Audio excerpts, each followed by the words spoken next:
Hello there, this is your vlog entry for Tuesday the 10th of July 2012. Well, you got up in the morning with your clothes on. You decided to do something you don't usually do when you've been drinking because you don't feel like it normally. You decided to go and get something to eat down in Waterlooville, going McDonald's in Waterlooville. And you went down to McDonald's and you were going to get something called a cheese and bacon striker or stricker or whatever. When you went in there, it turned out they didn't have them anymore. And this sort of thing does piss you off because it's not they've run out and they're going to get some more. It's they've stopped selling them for about a year. Then they'll bring them back for a little while and then they'll stop doing them again. They do it down at the Dinwiddie Queen. They'll have what are called guest ales, i.e. they'll sell them for a bit and then that's it, end of. They just take them off sale. And even more annoying is they couldn't even be bothered to take the bloody poster down saying that they were selling them. So he went in there and asked for it. The woman said, "We haven't got it, and we're not selling them anymore." And you sort of like thought about what else you could have, and all else you knew you could have was a Big Mac, really, that would be filling. So you just put your hand up in the air, went bollocks to it, and walked out, and went down to the Chinese cafeteria. Found that was closed because I think the woman's on holiday who runs it. And then you took your life in your hands and went into Poppins. I say take your life in your hands because last time in Poppins you forgot to pay. Mainly because I've got this rather silly way of doing things whereby you don't pay before you buy the food, you pay afterwards. Which is a bit silly because it makes it very easy to forget that you haven't paid and you can just walk out. Which would be quite easy. In the afternoon, you came home, went on a computer, and you read some of the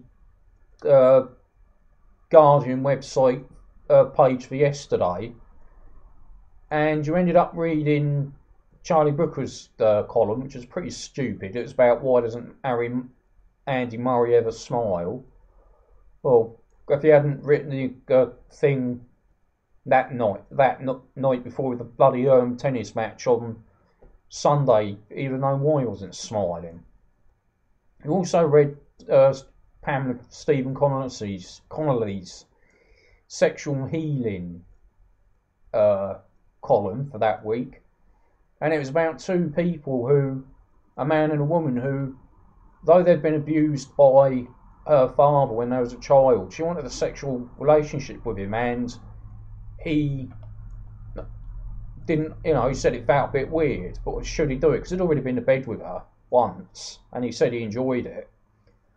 Connolly's advice was not to do it. Go and see a therapist instead. And she just basically thinks everybody's got the money to go and see therapists. So I don't know why. I mean, they cost about £70 for an hour. I mean, why shouldn't I have a bloody relationship? Just because they were. But then again, you have to remind yourself that in the papers they do put basically, they were sexually abused or they were sexually assaulted.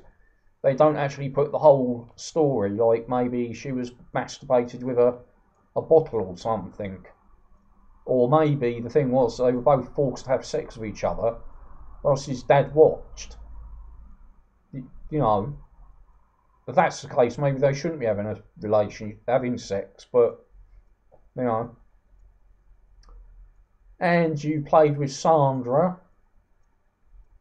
Then in the evening, you downloaded a new game,